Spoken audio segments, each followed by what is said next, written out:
All right. All right. Hey everybody, welcome to a fresh Gambit update show. We got a really quick one for you today. We got class coming in here in a little bit, so I'm Andrew Ussig, and this is Shawn Crocker.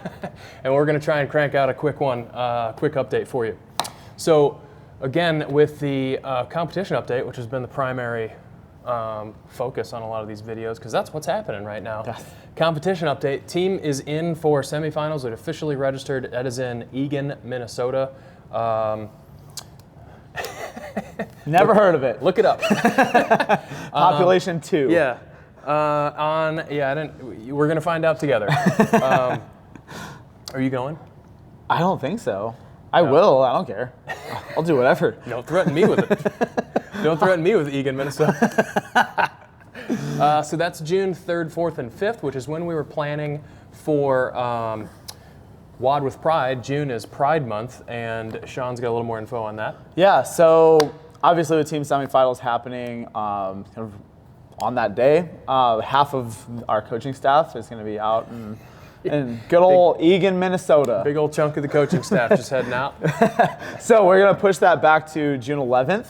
So that way more of us are freed up. I know we were talking, a couple coaches have some trips planned out for that, but I think that gives us the best chance to have more people on hand.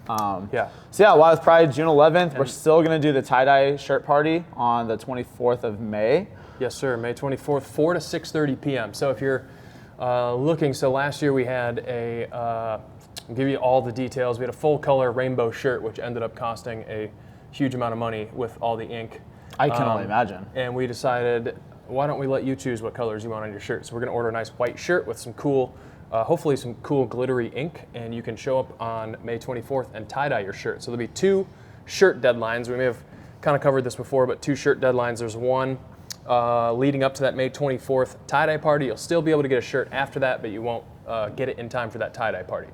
That'll be on site, and you'll kind of like bag up your wet dye-soaked t-shirt, take it home, wash it out, and have it ready, dried and ready to go for your WOD with Pride.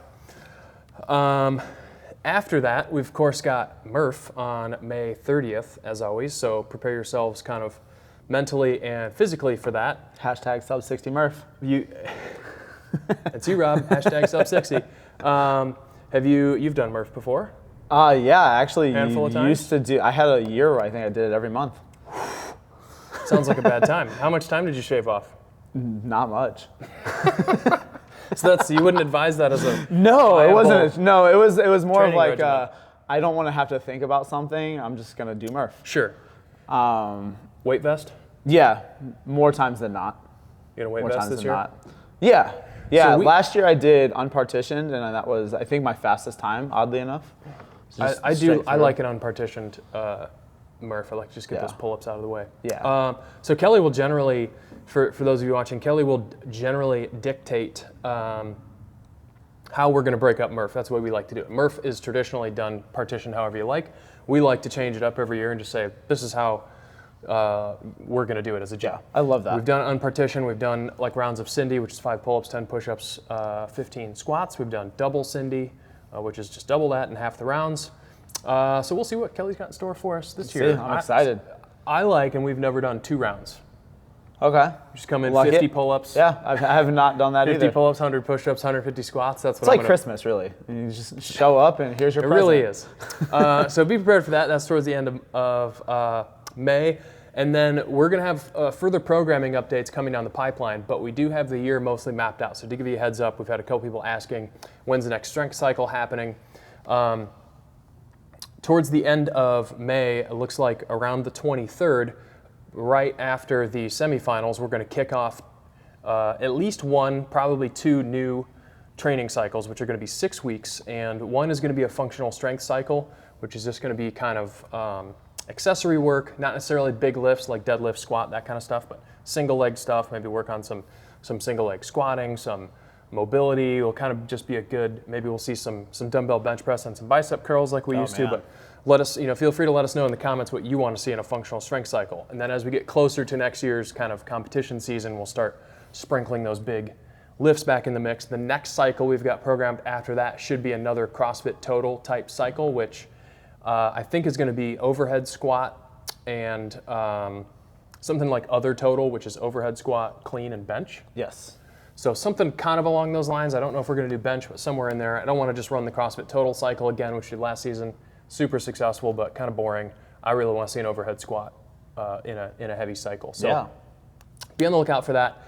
Second cycle is earmarked as a sand training cycle. So if the team would happen to qualify for the CrossFit Games, for example, we're going to want programming to kind of reflect what that journey is going to be like. So we'll kind of TBD on that. Hopefully after that, we're going to have another mobility and flow segment tucked in there with Devin, which we'll talk to her about. But let us know if you're interested in getting on board with that, obviously.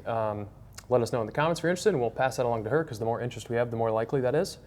And lastly, we've got that newsletter. Everybody loves a newsletter, right? Love it. How many newsletters have you read? All of them. All of them. Heard it here first.